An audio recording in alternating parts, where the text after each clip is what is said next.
हर महीने के अंदर कुछ चीज़ें हैं जो हमें ज़रूर करनी चाहिए और कुछ कुछ चीज़ें हैं जो हमें महीने में नहीं करनी चाहिए। इस तरह की बहुत सारी चीज़ें आपके और हमारे जीवन में आती हैं। तो चलिए कार्यक्रम की शुरुआत करेंगे और सबसे पहले बताएंगे आषाढ़ के महीने में स्नान के साथ साथ दान का खास महत्व है। मैं जब हिंदी महीने के बारे में आपसे पिछले 2 साल से बात कर रही हूँ ना, हर महीने के बारे में जब मैं आपको बता रही हूँ उस महीने में क्या करें क्या ना करें, तो मैंने एक बात नोटिस करी, हर महीने को ना नहाने का बड़ा महत्व दिया गया। तो मैंने एक बात सोची है, चाहे कार्तिक हो, चाहे सावन हो, चाहे आषाढ़ हो, चाहे जेठ का महीना हो, हमारे शास्त्रों में उस महीने पे नहाने पर बड़ा जोर दिया गया है। अब हर ही महीने में अगर नहाना है, देखिए मतलब नहाते तो हम रोज ही हैं, वो बात नहीं है, लेकिन जैसे कि ये कहा गया है कि सुबह जल्दी उठकर नहाने का विशेष महत्व है, हर किसी में ये बार बोला गया है। तो मैंने मोरल ऑफ द स्टोरी ये निकाली है कि सिर्फ हमारे शास्त्र और हमारे बुजुर्ग हमसे ये कहना चाहते हैं कि 12 के 12 महीनों में 3:30-4 बजे उठकर ब्रह्म मुहूर्त में ही स्नान करना चाहिए। उससे ज़्यादा बेहतर कोई भी चीज़ नहीं होती। तो आषाढ़ के महीने में भी स्नान और दान का विशेष महत्व है। अपनी समर्था के अनुसार आषाढ़ के महीने में ज़रूरतमंद लोगों को दान या दक्षिणा ज़रूर देनी चाहिए। मान्यता है कि आषाढ़ के महीने में छाता, आंवला, जूते, चप्पल, नमक, भोजन और ऐसी चीज़ें दान में देनी चाहिए जैसे मटका पानी से भरा हुआ, और उसके ऊपर उस सीज़न के फल हमें दान करने चाहिए।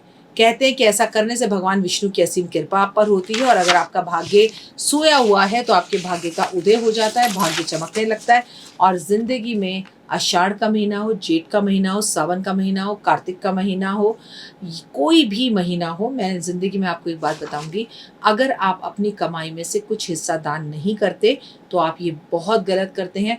आपको अपनी कमाई का कुछ हिस्सा दान ज़रूर करना चाहिए, लगातार करना चाहिए। आषाढ़ के महीने में खाने पीने का भी विशेषकर ध्यान रखना चाहिए, सावधानी बरतनी चाहिए। इस महीने में हमें जल वाली चीज़ों का सेवन ज़्यादा करना चाहिए, जल वाले फल ज़्यादा खाने चाहिए। कहने का मतलब ये है कि हमें पानी का सेवन इस महीने में ज़्यादा करनी चाहिए। हमें इस महीने में बासी भोजन करने से बचना चाहिए। आषाढ़ के महीने को भगवान विष्णु को समर्पित किया गया है और अगर आपने मेरे पिछले भी कुछ वीडियोस देखे हैं तो बहुत ध्यान से देखना, ज़्यादातर महीनों को भगवान विष्णु को ही समर्पित किया गया है। यानी कि हमारे यहाँ ये कहा गया है कि भगवान विष्णु को ही ये महीना समर्पित है। भगवान विष्णु की उपासना का विशेष महत्व होता है, तुलसी की उपासना का विशेष महत्व होता है। कहते हैं अगर आप आषाढ़ के महीने की दोनों एकादशी, शुक्ल पक्ष एकादशी और कृष्ण पक्ष एकादशी रखते हैं तो 88,000 ब्राह्मणों को भोजन कराने के बराबर फल की प्राप्ति आपको होती है। आषाढ़ के महीने में शुभ कार्य आयोजित लोग कम करते हैं, लेकिन अब लोग ये बातें मानते नहीं हैं, जैसे मुंडन, गृह प्रवेश, जो है समारोह या कोई भी बड़ा काम या अपने घर का उद्यापन, घर के अंदर गृह प्रवेश करना, बच्चे का मुंडन करना, शादी करना, सगाई करना, ऐसे कामों को लोग कम करते हैं। और शुक्र डूबा हुआ है, तारा डूबा हुआ है, गुरु डूबा हुआ है, तारा डूबा हुआ है, ये सब देखकर शुक्र और गुरु को देखकर करते हैं। पर आषाढ़ के महीने में हमारे बुजुर्ग पहले गए बहुत सारे काम निषेध है। इस महीने में नवविवाहित जोड़े को एक साथ भी नहीं रखा जाता। अब तो आप मेरी पिटाई कर देंगे अगर मैं ऐसी बातें करूंगी। एकल परिवार है। पहले ज़माने में क्या होता था कि जब ये महीना लगता था तो लड़की को उसके मायके भेज दिया जाता था और ये कहा जाता था आषाढ़ का महीना खत्म होने के बाद तुम अपने ससुराल लौट के वापस आना। तो पहले आषाढ़, कार्तिक, ये सावन, ये भादो, ये बहुत चीज़ें देखी जाती थी। अब के महीने तो ये टाइम में हो ही नहीं सकता। पहली बात तो अब लड़कियां मायके जाकर रहती ही नहीं है क्योंकि लड़कियों का मायके और घर ऑलमोस्ट एक बराबर ही है। ठीक है। इस महीने में जल देवता की पूजा की जाती है और जल देव को खुश किया जाता है क्योंकि जल देवता की पूजा करने से धन की प्राप्ति होती है। इस महीने में सूर्य देवता की भी विशेष पूजा की जाती है।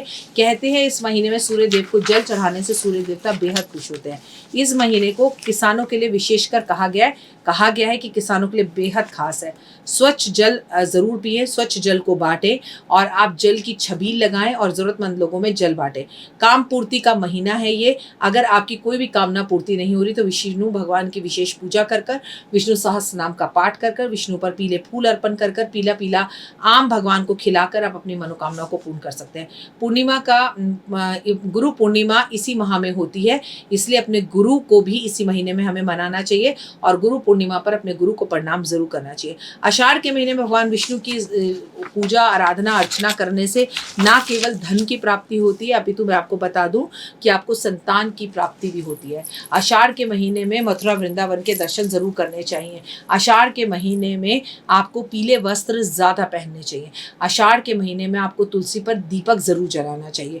कहते हैं आषाढ़ के महीने के अंदर आपको कभी भी झूठ बोलने, देखिए झूठ बोलने से तो किसी भी महीने में बचना चाहिए, लेकिन आषाढ़ के महीने में किसी का दिल नहीं दुखाना चाहिए। 70% पानी हमारे शरीर में भी होता है और जल देवता की पूजा जब हम इस महीने में करते हैं तो हमारे शरीर में आ रहे विकार, जो कि हमारा शरीर 70% पानी से ही बना हुआ है, तो हम अपने शरीर के बहुत सारे विकारों की पूजा कर सकते हैं, विकारों का हल निकाल सकते हैं। जैसे हम अपने सेहत को अच्छा करने के लिए इस टाइम पर महामृत्युंजय की पूजा करा सकते हैं।